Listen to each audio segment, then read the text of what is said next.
শুধু আজকের জন্য 30শে জুলাই। নিয়মিত ইনভেন্টরি লেখা।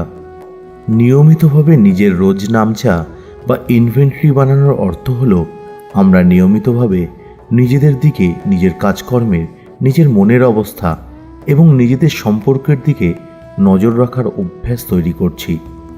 বেসিক টেক্সট, পৃষ্ঠা নাম্বার 82।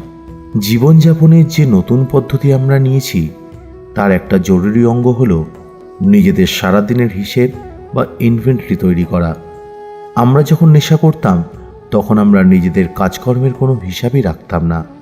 আমরা যেভাবে জীবন কাটাচ্ছিলাম তাতে আমরা মোটেই খুশি ছিলাম না, কিন্তু এটা মনে হতো না যে আমরা নিজেদের জীবনযাত্রার পদ্ধতিটাকে কোনোভাবে বদলাতে পারবো। আমাদের মনে হতো যে নিজেদেরকে পরীক্ষা করাটা শুধু একটা নিষ্ফল কষ্টদায়ক প্রচেষ্টা হবে। আজকে পরিস্থিতি পুরো বদলে যাচ্ছে। যেখানে আমরা নেশাশক্তির উপর শক্তিহীন ছিলাম, সেখানে আমরা এখন এক উচ্চতর শক্তিকে খুঁজে পেয়েছি, যার সাহায্যে আমরা নেশা করাটা বন্ধ করেছি। যেখানে আমরা ভাবতাম যে আমরা জীবনের গোলকধাঁধায় হারিয়ে গিয়েছি, সেখানে এখন আমরা আমাদের উচ্চতর শক্তির সাথে আরও গভীর সম্পর্ক আর অন্য মেম্বারদের অভিজ্ঞতার আলোয় পথের সন্ধান পাচ্ছি।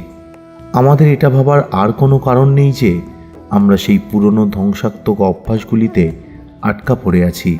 আমরা যদি চাই তাহলে আমরা নতুনভাবে জীবনযাপন করতে পারি। নিয়মিতভাবে নিজেদের মনোভাবের ও কাজকর্মের তালিকা বানানোর অভ্যাস তৈরি করার মাধ্যমে আমরা জীবনে যে জিনিসগুলো কাজ করছে না সেগুলিকে বদলানোর সুযোগ পাই। আমরা যদি এমন কিছু কাজ করা শুরু করি যাতে সমস্যার সৃষ্টি হয়, তাহলে সেই সমস্যা বড় হয়ে ওঠে হাতের বাইরে যাওয়ার আগেই আমরা নিজেদের আচরণকে শুধরে নিতে পারি। আর যদি আমরা ভালো এমন কিছু করছি যা আমাদেরকে সমস্যা সৃষ্টি হওয়ার থেকে বাঁচাচ্ছে, তাহলে সেটাকেও আমরা মনে রেখে সেই উপকারী কাজগুলি চালিয়ে যাওয়ার জন্য নিজেদেরকে উৎসাহ দিতে পারি।